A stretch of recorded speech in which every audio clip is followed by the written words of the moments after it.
Thank you. It's another episode of Grieving Voices. It's so great to have you here listening today. And my guest is Elizabeth Catig. Oh, I got to start over. Catignani? Catignani. The G is silent. Catignani. Yes, it's a Okay. tricky one. Retake. Okay.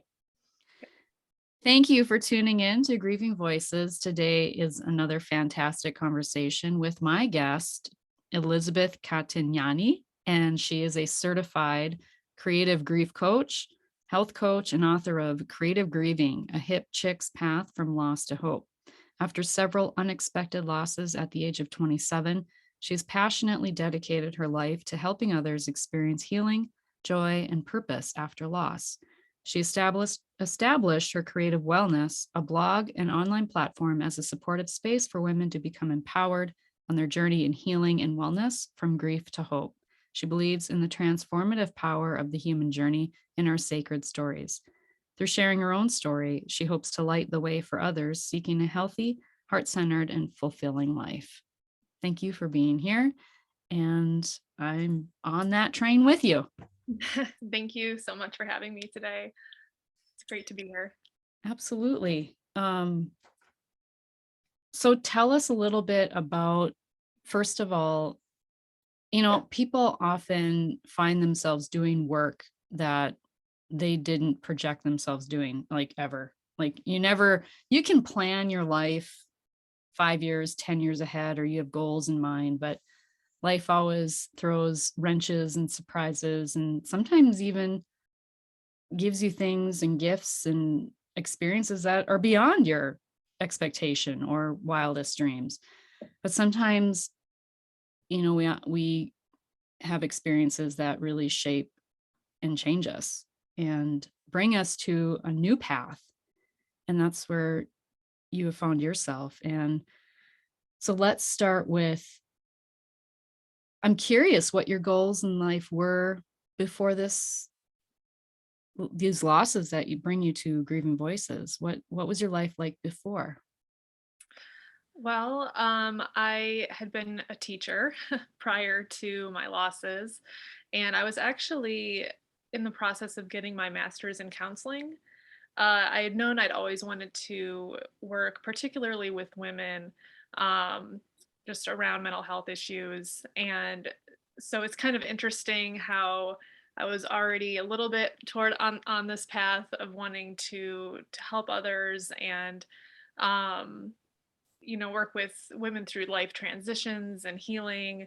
And so I find it kind of interesting that it happened shortly. I was just finishing up my first year of my master's with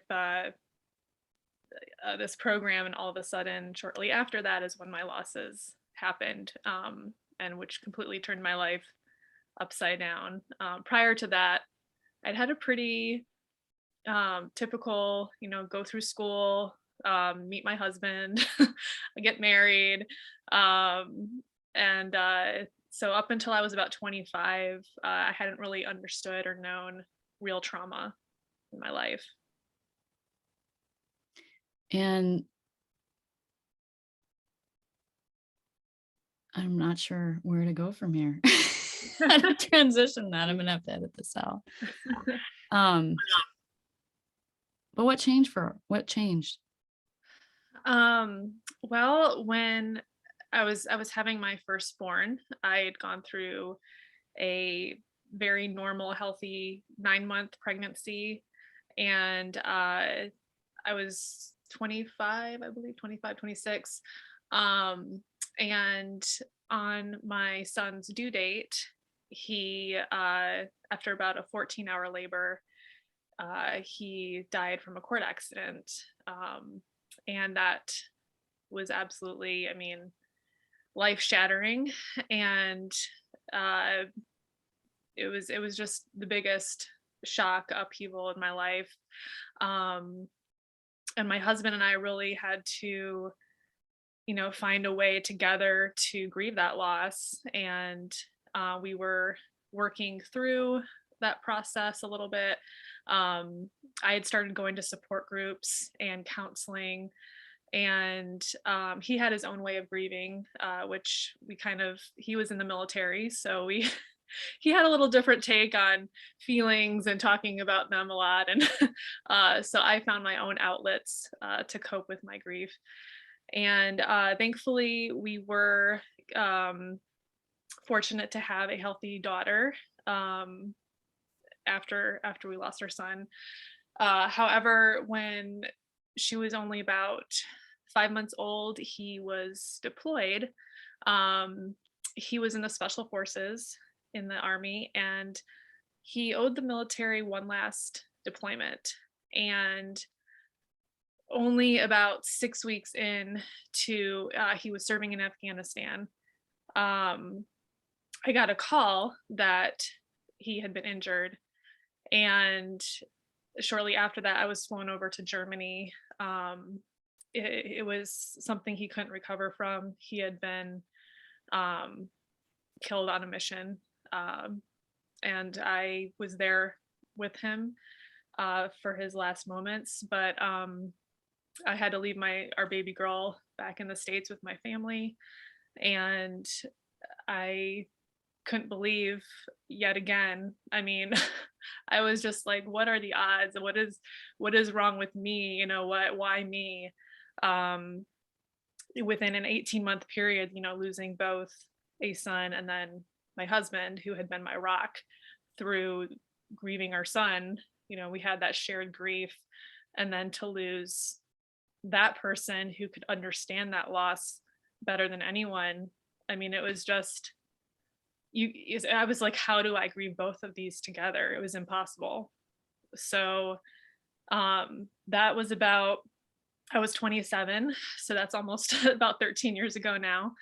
And so since then, I've just been on this crazy, difficult, beautiful, intense, amazing journey that only grief, can show you, really.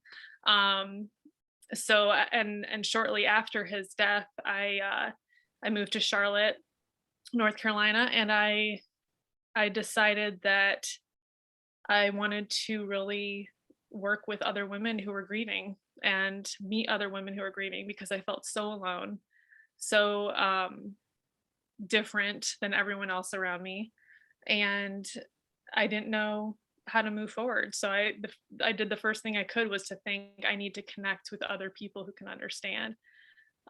So I began. I sought out some support groups. I had a hard time finding one that I really connected with. So I actually started my own on meetup.com, I think it was starting to become popular around then. And it was called Soul Widows, particularly for young widows, because a lot of groups out there were not really geared towards younger people. So I began that, and I began meeting amazing women that were. I just was like, wow, there are other young women out there like me that have actually lost their spouse or their partner, and I formed new friendships and relationships that way, and it was really kind of the stepping stone to starting to live again a little bit, and to just pick myself up off the ground. Um, just trying to get through that first year while also trying to raise um, our daughter on my own. Thankfully, I had family to help, but it was just very daunting, very overwhelming. And it's been teaching me a lot throughout my life, those experiences. Have you found love again? I have. Oh, well, good It's an for you. incredible love. Yes. Um, yes, I've been happily married for about 6.5 years now, remarried.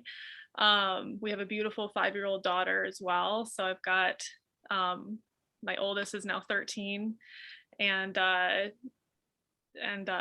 yeah, it's just incredible how I never would have imagined over a decade ago having the life I do now.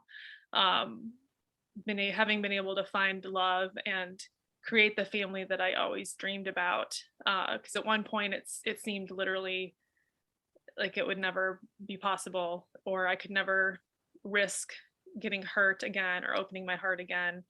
Um, so I'm definitely in a place that I am extremely grateful for. But it was a lot of hard work to get here. It was a lot of facing the pain and the heartache and the realities, and um, just digging deep, because there's truly no way to just skirt around grief. You have to feel it. You have to live it. It's and it's something that I know, like with our society particularly, it's not a comfortable thing, and it's not easy for people to know what to say or how to support you, or um, how to talk about it with other people. And so I think it's so important in those early years to really find those that you can trust, find a community, find um, someone that you can really just pour your heart out to, and knowing that they'll trust it with, treat it with honor and respect. And because life is certainly not all fun and joy, and as much as we'd love that. So I think it's good to have these conversations, because I feel like so many people deserve them and deserve to know that they're not alone, and that there is support, and that there are other people that have suffered and found their way out. Um, we need those stories because otherwise it feels very hopeless. So uh, I've tried to, through the work that I've done, um, share, like, this was my experience. This was my hardship, and there is another side if you keep going. Um, and at one point, shortly after I started my support group, I had co-founded it was called the Respite. It was a center for grief and hope, a local nonprofit with a couple of other women. And that was also just such a profound experience for me. We ran that for about 4 years, and we helped tons of women that came through our doors.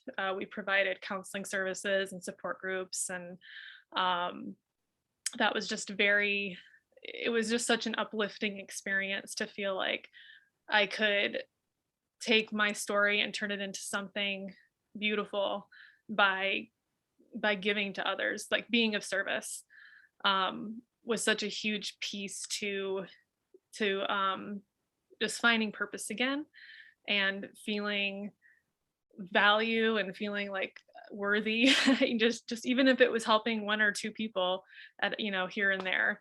um it just filled up my heart, and I felt like, okay, I can still create some beauty and some life, and reconnect with myself, after, because it takes a while, to recover um parts of yourself after loss. You might feel like you've lost yourself completely sometimes. And um so being able to just reach out and connect with other people and help helped me with my, kind of, get some identity back as well.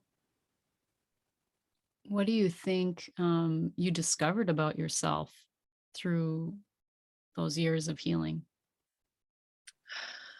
um that you didn't maybe believe about yourself before? well, I think I certainly realized that how capable I was of of just allowing vulnerability, and um letting that be my strength. And because I would always kind of, before my losses, really looked to others to help me through certain things. And I was the youngest child in my family, so I always kind of felt like I had to, I had other people to look up to kind of guide the way and show me the way. And as I went through this process and um, learned more about myself, I realized I have a lot more strength and wisdom than I think I gave myself credit for. Just listening to my heart, and um, trusting. uh, that I would get the support I need if I reached out for it. I became a little more assertive, a little more um, less afraid in certain ways to, realizing how short life is and how precious, every moment that we have. I mean, it goes so quickly. It just flies by so fast, and I think I wouldn't have had the guts before to go after certain things. I don't think I would have had the guts to go after a nonprofit, or to start a group for women. Like I hadn't really seen myself in a leadership role before, and so suddenly I just had this fire in me of, I think it was just all the built up feelings and emotions, just this because with the grief you have all of it, and it's no particular order. You just grieve, you have the anger and the sadness, and it's just such a roller coaster. And I think I just had so much bottled up. I just needed to do something creative with it, and so I really just followed that creative energy. And I was like, I need to do something with this. Otherwise I'm just going to implode.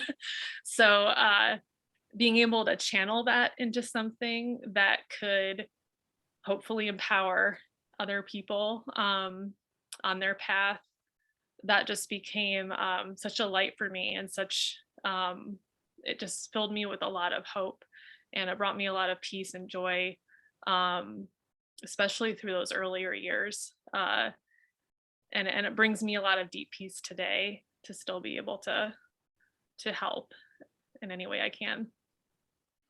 What do you think is different from you or and other grievers that you've met along the way? Because I think to myself, like, how can there be some people, some grievers who experience really incredible, deeply painful losses, and they end up in this really dark hole for decades?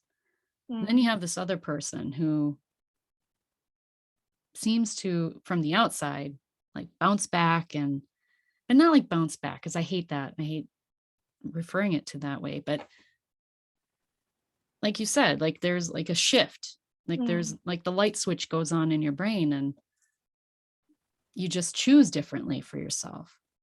And so, what do you think was it for you that shifted in your mindset? Because really, it is a mindset, um, to go from, you know, probably not being able to get out of bed most days to getting out of bed. Mm, yeah. Well, I will say, I did spend at least the first 6 weeks after my husband died in bed. It was painful to wake up. I just wanted to be sleeping all the time to escape the feelings. Um, and it was a very gradual process. It's not like I just bounced up in a few months and was like, "Oh, I'm gonna go do all this stuff, and I've got all this energy." It was absolutely nothing nothing like that. Um, it started out slow. I remember I found a meeting group online for young widows where I started just sort of chatting. It was like a safe, I was in my own little space, and I was able to still connect with others online, and see what their experiences were and their feelings. And that was sort of my way of inching back into the world a little bit. Um, and I took my daughter, when she was like only 6 months, 7 months old. uh, I would take her out on a walk at least a few times a week. That was my getting out into the world, and I would be relieved if I didn't run into a single person as I went on these walks. And I wanted to be in nature. I wanted to be around, just the trees and the animals, and feel like I could just exist and not have to worry about any sort of judgment, or what anyone else might think of me. I didn't want to even see other families being happy. I felt like I really needed to protect myself. And so it was a very gradual process. I slowly started after that doing one-on-one therapy. And that I probably went through, another 6 months of that before I felt the any sort of energy toward even creating something myself with the support group. Um, but I really think it's such an individual process, and I think that, well, for me at least, the one-on-one therapy, I think, was really what um, helped me the most initially, to not just want to close off from the world and shut myself away and retreat into the darkness, because I did have someone challenging me to stay living, to stay in the life and to stay, you know, um, helping me feel and remind me that I have purpose and that I'm still a whole person despite my losses. And I needed to have that, that being a constant reminder.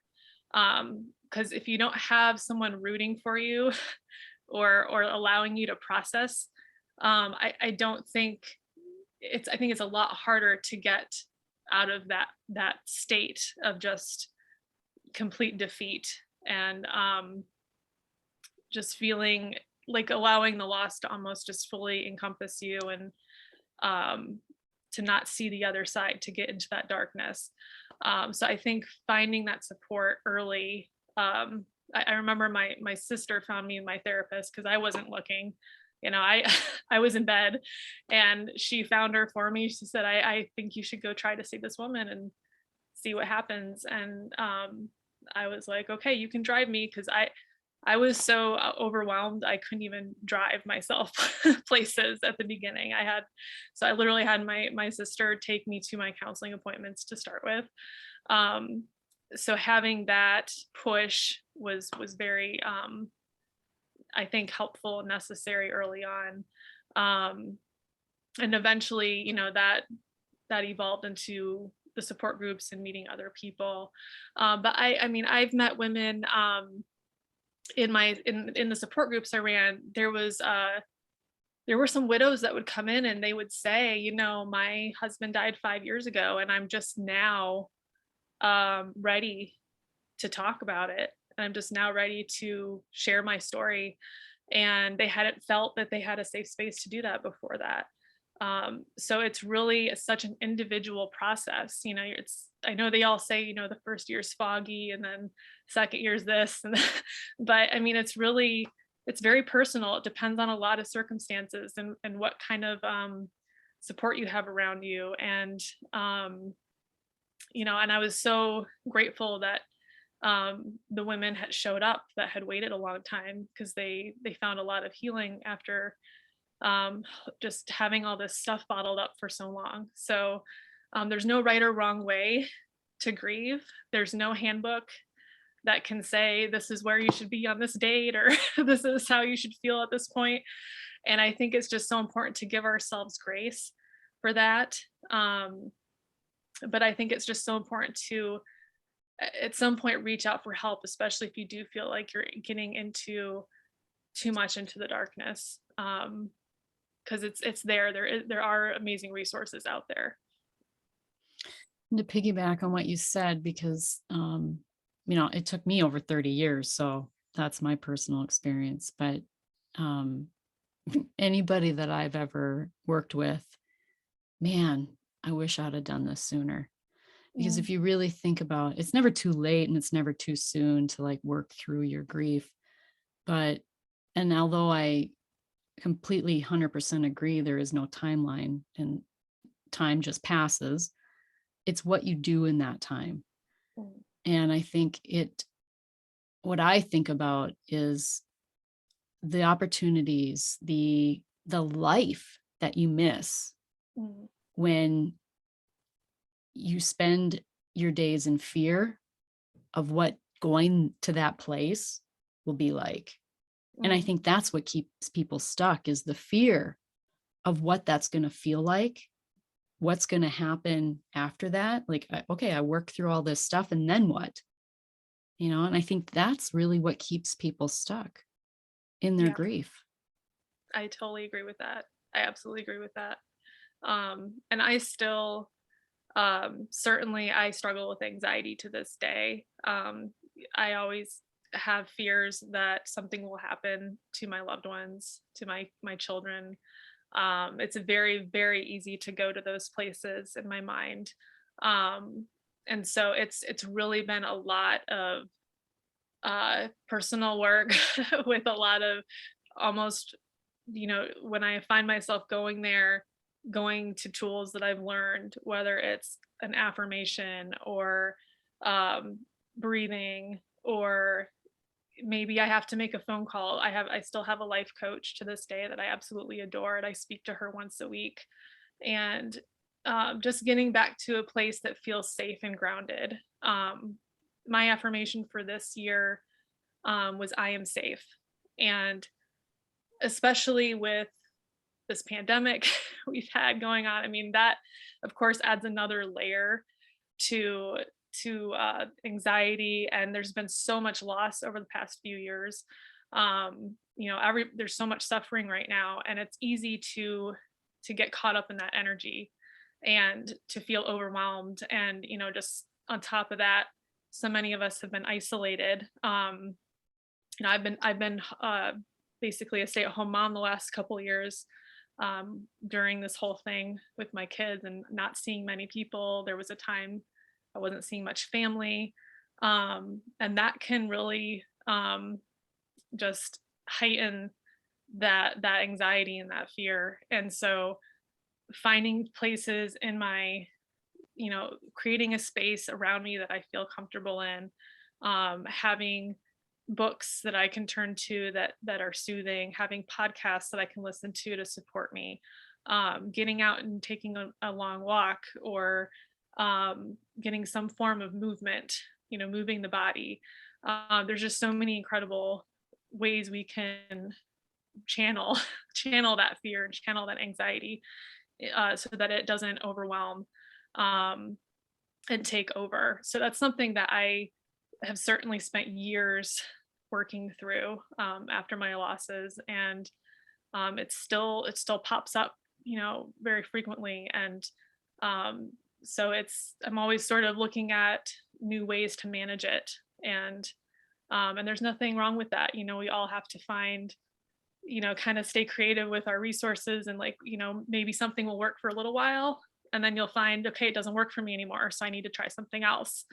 And so just being open to trying different ways, because yeah, I mean, especially after having the worst happen, it's very easy to just assume, like, that's always going to be the situation, to go there. So it's a lot of self-care, a lot of checking in, pretty much daily with yourself, and saying, what do I need right now, what can I do right now for myself. Yeah, I think with grief, it's really about getting back to the basics. Just get Mhm. that. And people, when I mention meditation, and sometimes it's like, "Mm, okay, there's another one that says meditation." Right. But oh my gosh, I mean, the basics, just the basics, right? Back when, before the internet, before all the stuff of our that we have in our lives, people would garden, and they would garden for hours, or they would be out in the fields, right? Or they would, be laboring, and then they would come, they worked hard and then they rested, right? Mm. And we just have lost the basics of balance in Yes. our lives. And I've really had to learn that myself. Mm. Um, but yeah, just what does balance look like for me today? Exactly. And Yes. looking at your calendar and looking at those special days coming up, or the anniversaries, and, Mhm. well, how can I balance what I know is coming emotionally? How can I balance that with self-care, right? Or Exactly. yeah. Yeah. No, absolutely. I think, it doesn't have to be a big complicated uh situation. um I think, especially people that, are grieving, I feel like we put so much pressure on ourselves, like, to do things perfectly, and, like, to honor an anniversary perfectly, or and it really, it can be it's very, very simple. It can be so simple. It can be there's some years, like every year for me anyway, with when you mentioned anniversaries, I was thinking about how um every year is so very different in the way that I experience it, and the feelings that come up. And there are some years where, like, I don't feel like I need to make a big announcement about it. Like, okay, this is, I don't need to go on social media and say this big monologue about my memories or my feelings. And there's some times when I just really want to honor it personally, and not feel like I have to go blasting it out there.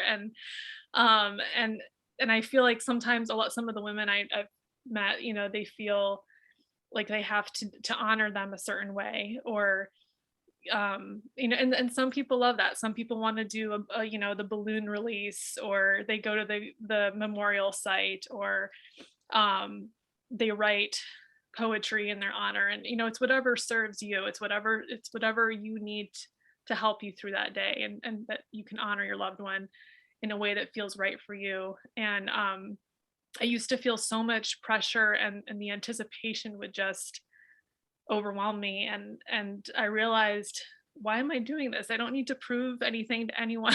Like, I don't need to put on a show for anybody. And so this past year, my some of the anniversaries I've passed through they were just very private for me, and that just felt energetically the best for me. I would go on a walk, or I'd just talk to them and say a few words and feel their energy. And that was what felt right at that time. So I do think that we can easily overcomplicate grief, and what we think we need to do. Or, oh well, this meditation is supposed to do that, so I have to go do that meditation. Or if it doesn't feel right, or you're feeling like you're forcing it, then it's probably not what you need right then. Maybe you just need a relaxing bath, or you need a nap, or because you're exhausted. Grieving is exhausting. Mhm. So I think we all need to give ourselves a little grace with, um, like you said, just going back to some basics. If you have a green thumb, spending some time in your yard. And uh, it doesn't have to be this fancy thing. Well, and for some people, gardening, like flowers, having a Mm, flower garden, nurturing something to full bloom, that can be very meditative.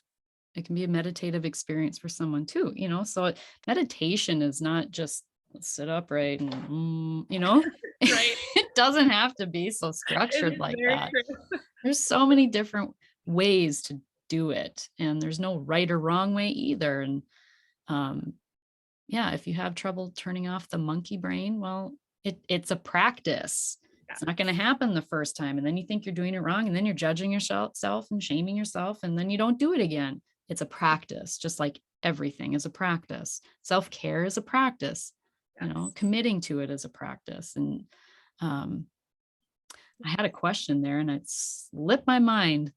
Um, as you were talking, and I'm gonna have to edit this out too. What the heck was it? It was good too. So good I can remember it. I'm sure it'll come back. Um, Yes, I love what you're saying though. Like, it's a one of my favorite sayings. And it's a grief course that I took. One of the instructors said, "It's a practice, not a perfect." And I always repeat that to myself when I'm, when I'm feeling I'm not doing something correctly, or I'm not treating this right. I'm just like, okay, just chill. It's a practice, nothing's perfect. I think here's a thought that came to me as I was listening to you is that it sounds like to me that you had some really clear boundaries for yourself. And I what came to my mind as well is being a young widow, I would imagine that that pressure that you felt, whether externally or internally that you felt, being a young widow, having to, I can imagine that you would have to feel like you have to have this extravagant show being young, right? It was a young loss and honoring that. And was the father of your child, and if Mhm. somehow, like, just that self-judgment that we feel, Yeah. whether it's true or not, you still might feel that. And so um I just wanted to highlight the fact that you Mhm. had very clear boundaries. And so what would you suggest to those who may be really struggling with that, and how to um maybe implement those boundaries with others? Yeah. Because that can be really tricky. Yeah. Yeah. In the beginning, it definitely took me a while to learn how to establish those boundaries because, especially with being that he had been in the military, and the military is, just like one big community. And there was an online um, Facebook page set up in his honor, and just a lot of people wanted to grieve together, and honor him together. And while that was beautiful, it could also be very overwhelming for me because I felt like I had a lot of eyes on me. Like, how is she handling this? Um, what is she doing next? Like, how do we continue to honor? And it was just very much, in some on some levels, too much for me, because I was just like, I really need time to process this on my own, instead of handling and hearing about everyone else's grief on top of just trying to deal with my own. Um, so there Did you were feel times. like I'm sorry, did you Oh, feel no. like you were expected to show up for that stuff? Yeah, there were ceremonies to attend, and there still are. Every year there's ceremonies that are offered for us to attend. And um in the very early stages, I just I showed up to these, and I was just in a complete daze. I mean, I was just out of body experience, going to some memorial services. And it was just kind of almost like attending funeral after funeral after Mm. funeral in my mind. And I was just like, I can't keep reliving this over and over and over again. Um it was just almost debilitating to a degree. So um I, at some point, decided I needed to take a little bit of a step back, and not push myself that I have to show up at all these events. And while I'm grateful that they are happening and that he continues to be remembered and honored, I also have to remember, um to respect where I'm at too, and know that, because I can kind of tell, at this point, like in my grief, how I'm going to handle something, and um, so sometimes needing to put up boundaries where you're like, okay, I appreciate the invite, but I need time for my own reflection right now and my own self care. So not always feeling like you have to be present at everything, which, of course, that comes with a dose of guilt easily. But it also just comes down to your own sanity, and just having to give yourself grace to grieve in the way you need to, because no one else can fully understand your position and what you're going through and what you're feeling. um, when my late husband died, we had a private, um, funeral service here, locally for him, and there was another separate service in his home state. And I was um, I was so weak because I had traveled to, um, Germany to be with him, and had just gotten back, and I still had, my 6-month-old daughter waiting for me to take care of her, and I was sick and weak. And I remember having to make that decision that I cannot travel, to the other state to go to do both services. So I asked them to have one for me here, so that I could, have a proper, memorial for him here. And because I just was in no state to keep going. Um, and so, just having to make those decisions was very hard. Very, I worried about what people would think very much. Um and down the road, I there were times when I had to speak up and, um tell people, be more vocal about what my boundaries were, which was not comfortable. I'm usually a very, kind of just, I like to be a mediator. I like to keep people, I've have a history of people pleasing, and so having to kind of step out of that people pleasing role and say, I'm not comfortable with this or that. Or there were even some friends that I lost along the way because they didn't really know how to be there, and they felt awkward and uncomfortable, and somehow those relationships just kind of fizzled out. And normally I wouldn't have probably let that happen, but I just knew I'm like, I need the right people around me right now, and so that might mean losing some people. um so that was an interesting experience too, just having to accept that not everyone's going to be able to stand by you. And but those that can are, they're incredible. And I have amazing friendships that I made after those losses because I'm like, you're my people. So there's the people that can stand with you in that are gold. Yeah, they say you're a sum of the 5 people you surround yourself with. Mm, And I yeah. think with grief, it's especially important to really refine your circle around you. Hmm. If you don't feel better after you leave the presence of those people, maybe they're not right for you at this time. Maybe they Right. will be later, and people fade in and fade out, and that's okay. Yes. One aspect too, I hadn't really given much thought to until our conversation. I'm a veteran too, but Oh, I wouldn't have imagined, like, I never gave much thought to the fact that, if you lose a spouse in the military, you have your family, you have your spouse's family, but yeah, then you do have this extended military family, and it is a brotherhood or sisterhood.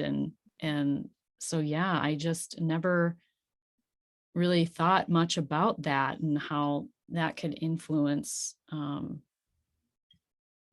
maybe be more added stress, of yeah. what you just described. And so, Yeah. thank you for your sacrifices as a spouse to someone in the military. I know the family sacrifices too. Um, Mm. but And thank yeah, you for so your service. much. Yeah. Yeah, you're welcome. So much goodness in what you just shared. You've shared the challenges, you've shared, a lot of the things that helped you and the boundaries, and um, things that helped you shift your perspective. Um, gave a lot of tips. Um, was there any advice that you personally received from someone that, I think you even said that too? There was that quote you mentioned, right? Yes. The practice, not a perfect. Yeah. And then also early on, I was really fortunate to meet this.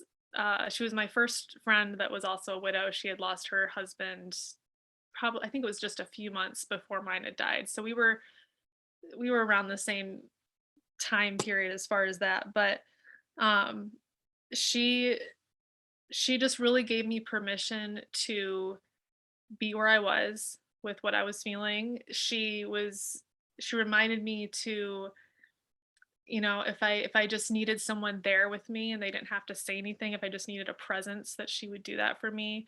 I can remember her showing up um to my door one day with a big chocolate milkshake and no plans, hey, I'm just here, just letting you know. And she would sit with me, and just if I needed to talk, she would just let me talk. And um it was just such a nice companionship to have, because it was just reminding me that where I was okay. And to have just that feeling of support, even if that person didn't have to say anything, just being there. Because after that first influx of um you know people calling or cards, or just that initial reaction to the loss, it can feel like all of a sudden people just have moved on with their lives and forgotten. And so just having someone there for after that period of time was just incredibly therapeutic, to know that, you know, even though maybe the rest of everyone else is moving forward, I'm still dealing with this, and it's okay. And I'm allowed to be in that space still. And so just giving ourselves permission to to do our journey, just it's going to be messy, it's going to be interesting, it's going to be up and down. Um, but it's each our own journey, and it should be honored.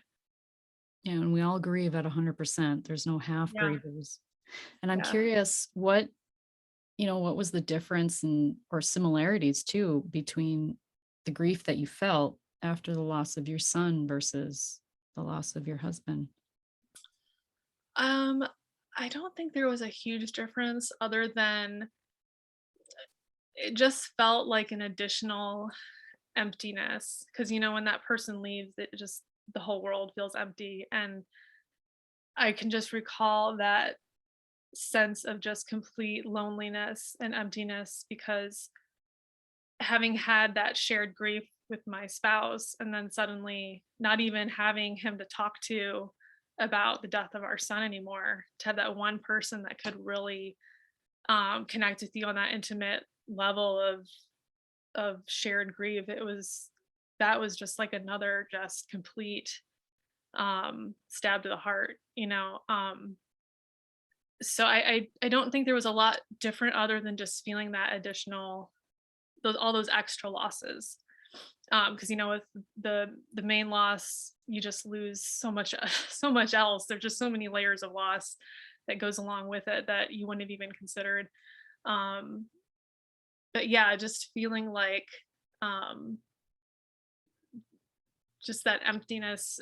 Like, because I remember my arms just feeling empty. Empty after my son died, empty after Brian died, and um, I just felt very, very lost. And in both situations. And one is not worse than the other. They're both awful in their own way.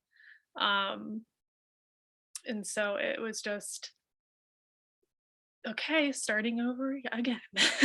Like, how many chapters, how many books am I going to have? Um, I never would have imagined that I would have had so many by this age, but it's just, we can't control, we can only control how we react and how we heal and how we respond. And um just, I mean, that was one of the huge wake up calls for me, was how little control I had over life in general. Mhm. Just like, wow, things just happen. Like, it doesn't matter if you're a good or a bad person, they just Mhm. happen. And you just can't drive the ship, you just, but you can choose how you manage the aftermath. Comes back to how we first started this podcast and how we can plan our lives, and rarely do our lives turn out how we plan. Mm-hmm. Rarely. Yep. Yep. And grief is cumulative, and it's cumulatively negative. It's what we say in grief recovery. And that's why, your losses stack up like luggage, Yep. in your body or box, like if you have a backpack of rocks, and we Mm, carry that stuff forward with us, those losses, all the losses. yes. So Yes. you need to like move that out somehow. And you said implode, like that's what we say in grief recovery too. It's either you implode or you explode. Mhm. Yes. Um, yeah. Yeah. What gives you, well, what would you, let's say I gave you a mic and you just had the floor of the world. What would you like to scream to the world and wish people knew or Gosh. understood? Um, there's so much I could say about that. Um, well, I guess one of the things that first comes to mind is just,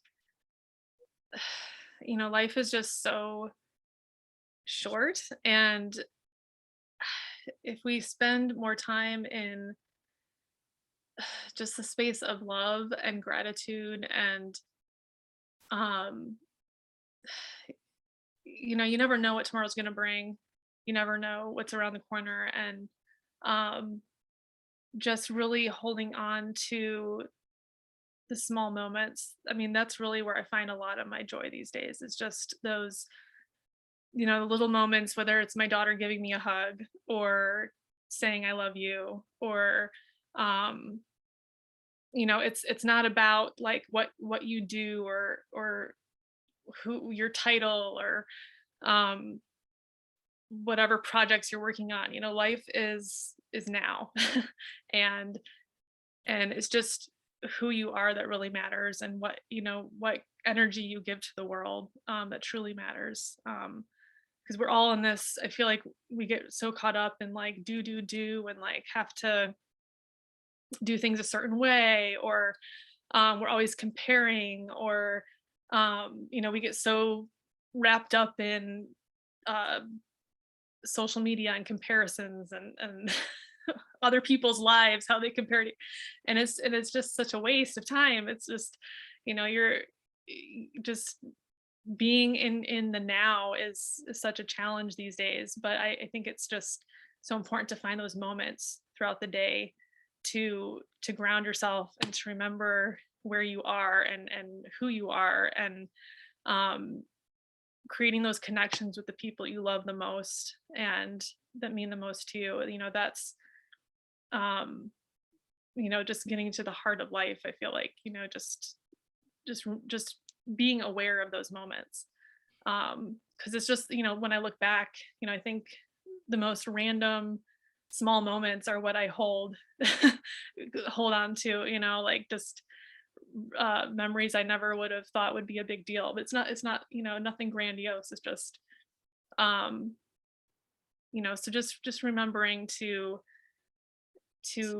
have some gratitude for just getting to wake up each day, and you know even if things don't go great, um having gratitude for the small moments of the things that are going well, and the health, and you think your health just um those things just are something that I really try to focus on, so much in my life now, are just those small moments. I'm like, oh, the sun coming in through the window right now is beautiful, and I can feel the warmth, and just having a moment with that, and because that's life happening right there. Mhm. And I think too, what you ended up doing for yourself was you connected to yourself first, Mm. which then enabled you to fully connect with others and maybe even to receive love again. Because I recognize that there was a time frame in there, before, after your husband passed and before you have remarried. Did you make that conscious choice and intention to give yourself the time and space before you decided to be open to receiving love in that way again? I did definitely focus on trying to figure that out. I did date a bit afterward. Of course, I went through several relationships that um, were not the healthiest feeling situations. I um, and I realized afterwards, that I had needed more time for myself to heal and reconnect, because I had been reaching for something outside of myself to fill that void. And and I always have told other widows, there's no timeline of like when you can start dating again, or looking, searching, and you need human connection. You want to, feel in partnership. There's nothing wrong with that. um but it's also harder to find a healthy version of that if you are not healthy within yourself. And so I did experience a lot of letdowns, and um find myself in situations where I was just, because I was just trying to rush, I think. And so it took some lessons there for me to realize, okay, I need to step back and reflect on where I'm at in my grief and my healing, and give myself this a little more space before I'm able to invite that in, because I wasn't giving out the right energy. I wasn't I wasn't receiving the energy I needed and deserved. So that's when the right guy came along for me, the right partner. So um and that's also another area where I think we just, need to kind of not be too hard on ourselves, because you're trying to grieve and trying to find a new relationship, and trying to navigate, relationships are complicated in general, so add on, you know the loss of your spouse before that, and it's just like very over very And overwhelming. parenting. and parenting, and finding the right person that's going to be a good co-parent with you, and match that style. I mean, there's so many layers and levels, so it can be very complicated, and it is about really having to connect with yourself first and remember who, find yourself and who you are, because that's what's going to attract the right person to you. And so that's something it took me a while to figure out. So that was like a whole other several chapters of my life.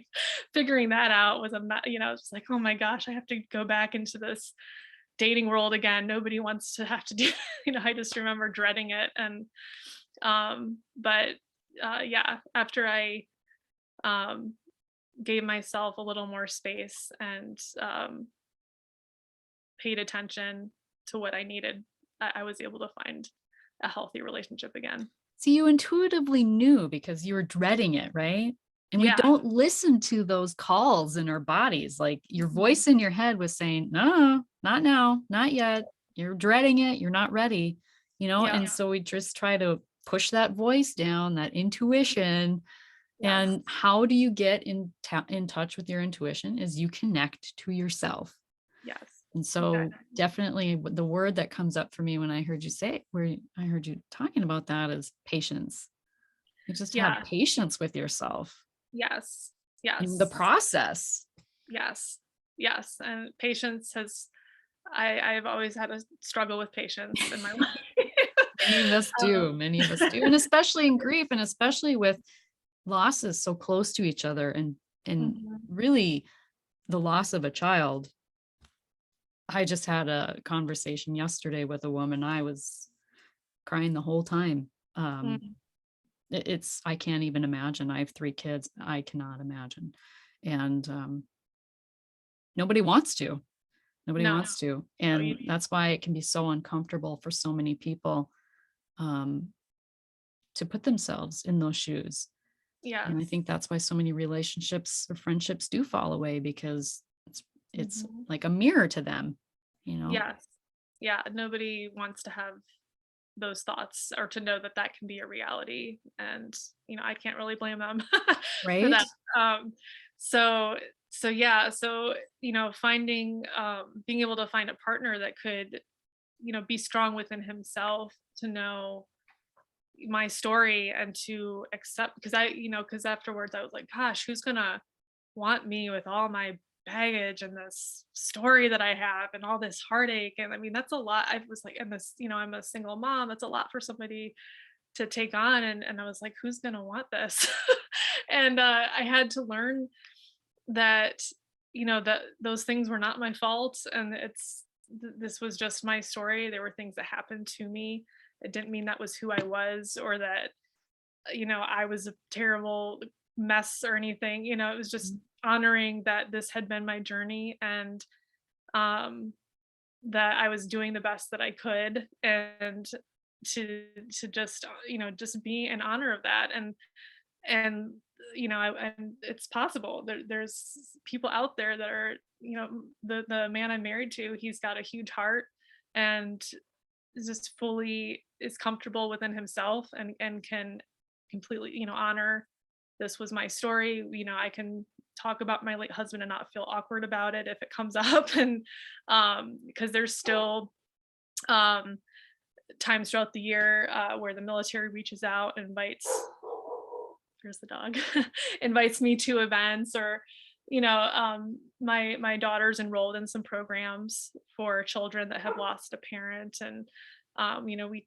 so it's talked about. It's not something that you should feel have to feel ashamed of, and um so it's I think it's important to be in a situation where you feel like your story can live freely and be honored, and to not have to feel like you have to hide it or to tuck it away or feel ashamed. It's if it's something that just happened to you, it's life. So it's um we all do the best we can, and we create the best out of our situations that we can. And um so I think that that's important to realize too, is that you're still worthy. You're worthy of love, you're worthy of joy and happiness. no matter what kind of loss you've gone through, you still deserve that. We haven't touched on this, but I really want to because I feel it's very important. But your daughter, who essentially never knew her father, um, only through oh, I had feedback. Ah, do you hear that? I What don't the know. world? I'm hearing myself. No, I don't hear anything. Really? It sounds fine on my Oh, end. not now. It was like I was hearing the what I was repeating, what I was saying would repeat back to me. I know. Okay, Hopefully. take two. I want to touch on something because I think it's very important. Your daughter had a loss too, despite, not knowing him, um, only through what you share with her and through pictures and words and videos and stories and things. Um, what would you like to share about that experience, like parenting a child through that? It's one thing for a child to know who they're Mhm. missing, but then to not know, really, Yeah, it's yeah. different type of grief experience. It definitely is. And I've kind of just had to figure that out as we've gone along the way. I mean, I've always, like when she was very little, I had a picture of him and her in her room, and always was open, just always open to talking about it. Like, or if something comes up that reminded me of something he might have said or done, I'll say it to her. I'll say like, "Oh, your daddy Brian would have thought this or done that," or or like I'll tell her stories of when she was a baby and her, just little moments of him with her that I can recall. And um so it just comes up naturally sort of in conversation on different days. And um so I do what I can to keep him alive for her, his presence there. And um, I have a beautiful scrapbook, like a memory book that I made to have, like I have from his childhood all the way up till when he died. And there's like newspaper clippings and photos. And um, so it's something that as she grows older, I think she'll kind of process the loss in different ways as she ages and reaches different stages of her life. Um, because I know it's not as maybe real to her right now. Like as he's kind of like this mysterious dream. I feel like in a way. Um, so I've just sort of, as best I can, just made it comfortable for her to bring up whenever. And there were some beautiful um, like pictures and uh, objects made in his honor, like this beautiful carved wooden flag that she can put in her room, or she can grow up and take with her to her own home one day, or like a painting that he bought that I have up. Um, so, and then she's also read my book that I wrote, so she really does know um, a lot of the story. And so that's just always been important to me, is that it's a safe thing to talk about, that um, it doesn't have to be ever uncomfortable. And like that's just been my approach, that I just and then she does have an older half sister that she's 5 years older. She does remember him very well, and so they've had a good relationship. And I think she gets a lot of nice stories through her older sister too, which is great. um but yeah, I think it's really about just keeping the subject open, keeping his memory alive. Um, and she kind of asks about him now and then if she has, questions, or it's kind of evolved throughout the years. But and I'll mention, today's the anniversary. Um, do you want to talk about anything, or do you want to honor in some way? Um, but yeah, it's not the same as if she had known him. We don't really um we can't have those conversations about, oh, remember when. So it's just kind of been seeing how, she grows with it and evolves with it over the years. And I just, try to keep the conversation open. She also lost a brother too. She did, yes. Mhm. And I do mention him a lot as well. And that's another thing that I think over time, it'll become a part of her in a certain way. And um, she might honor it in her own way as she gets older as well. So yeah, I just I think it's important to just to be real about it, just as painful and uncomfortable and sad as it is. Uh, this is what happened. This is part of your story too. And I think it'll help her figure out, you know, understand herself maybe as she gets older. I think the experience of a child griever versus first experiencing grief in adulthood, it is very different. Um, Mm, I'm a child griever. So you grow mhm. up with that knowledge, like it, and it helps you. I mean, I can look back now, but it helps you to mature really in Mhm. ways that you didn't ask for, Mhm. but it's a very different type of feeling of grief, I think, when you become really, it's an intimate part of who you are, Yeah. essentially. Um, what is your son's name? His name was Tookie. Tookie Bryan. Tookie? Oh, Yes. Yes. He's named after it was a nickname for an Australian teammate that Brian had overseas. And we oh. like unique names, so it's like I actually think that's really cute. We'll do that. So yeah. I didn't know how to ask that. I'm gonna bring this up on the podcast because maybe other people's maybe other people are wondering that too. But I wanted to ask what was his name, but he's still in your heart, right? Yes. What is his name? And so that's why Yeah. I asked it in that way. So for I love anyone that. listening, you know, Yeah. No, I think that's amazing. I love that. Yes, he's always there. Always feel his presence. Always. he'll always be your Tookie. He will. He'll always be my son. And it's something that, he made me a mom. He Mm. was my firstborn. And, wherever he is, he's, because it is something that whenever, you get asked, oh, how many kids do you have? Or, it's, and it depends on the situation, but most of the time, I'll just acknowledge, oh, I've got two daughters, and but there's that part of you that's just like, actually, I have three kids. I've got a son too, and it's not always the most, I'm like, oh, do I really want to go there? And depending on who I'm talking to, do I want to bring this up?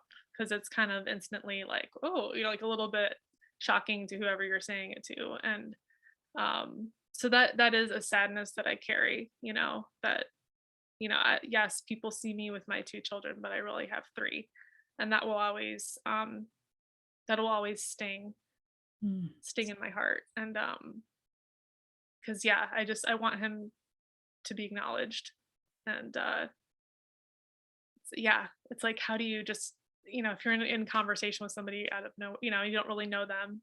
It's something that I'm not always like, oh, I'm just gonna drop that. Oh, I have a son in heaven, or in the afterlife, and got these two. But I know that's a pain I'm sure a lot of parents carry that have lost a child. Because You could say, I have two living daughters and I have one angel son, and don't feel the need to say anything. I like that. Yeah. Then you let them off the hook, but yet you're honoring Right. yourself. Right. Yes. That's a good. I like that. That sounds very nice how you said that. Yeah, good. Is there Mhm. anything else that you would like to share? I don't think so. I feel like this has been a really lovely conversation. And I hope that it's been helpful to who's ever listening. Um, but yeah, it's been an honor to be here with you. Thank you. It's been my honor to hear your story. So thank you for being a guest, my guest. Thank you. Where can people find you if they would like to connect? I have a website. It's called hercreativewellness.com. And you can also find me on Instagram at the same handle. And also, my book, Creative Grieving, you can find that on my website. And also, it's available on Amazon. And the audiobook version is going to be available, I believe, near the end of the month. So I'm excited about that. You're So, right. Yeah, we're recording. It's February. So by the time you're actually listening to this, it's probably available.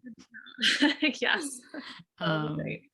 yeah. And we didn't talk about this, but I just want to, if you can briefly describe what is the difference between a certified creative grief coach and, say, someone like me, like just a, not just, but, a grief.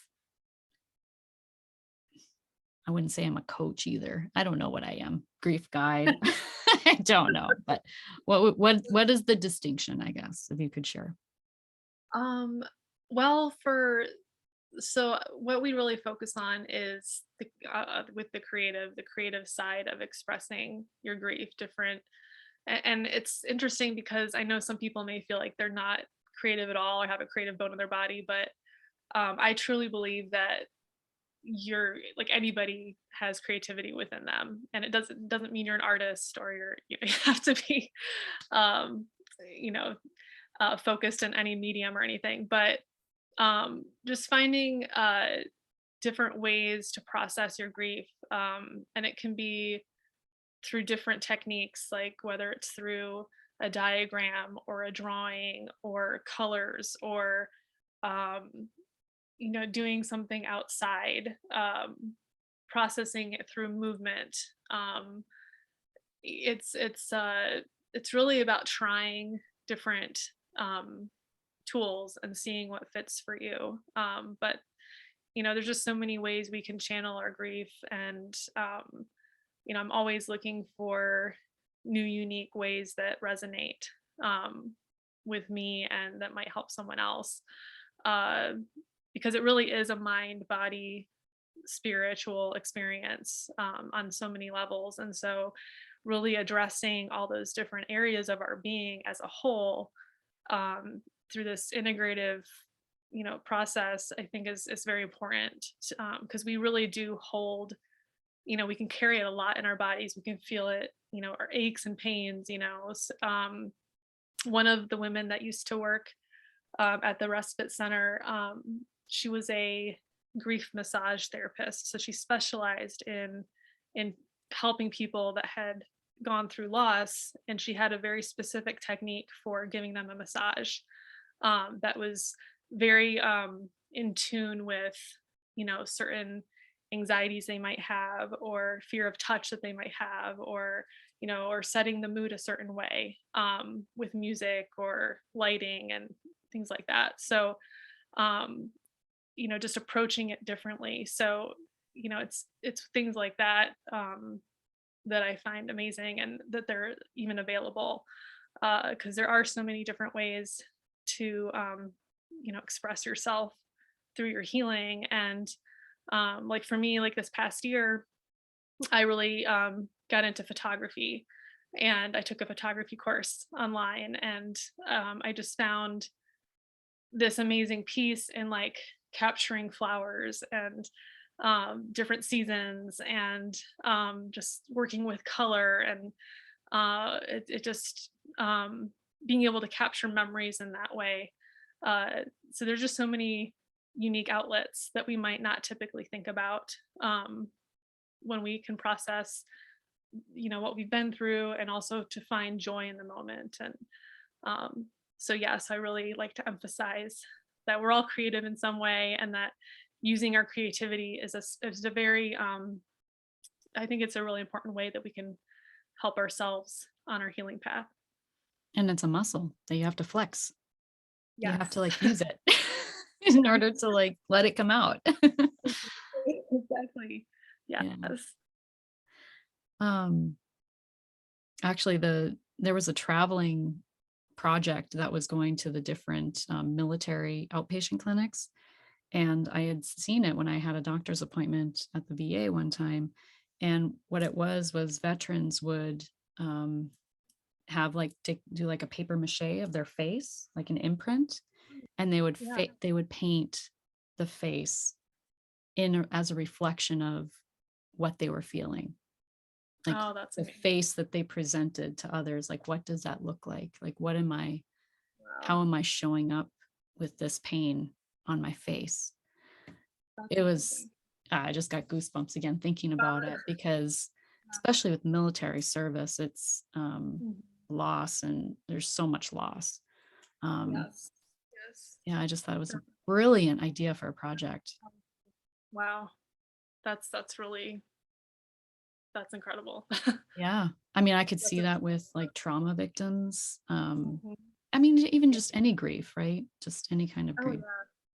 I'll try and find the Absolutely. link. I don't That's know. really I mean, that yeah. was a couple years ago, but it might inspire, the work that you're Yeah. doing with people. So Yeah. I'll Thank try and you. find the link for you. But and if I do find it, I will put it in the show notes too, because if it's Yeah. still out there, I think it'd be Absolutely. uh, really see how other people are channeling their creativity in their grief. Yeah. Absolutely. I love that. Yeah. Yeah. Anything else you'd like to share? I don't think so. I think I tried to share a lot was what was in my heart and um yeah, just yeah, it's been an amazing conversation. I agree. Thank you so much. Thank And you. remember, when you unleash your heart, you unleash your life. Much love.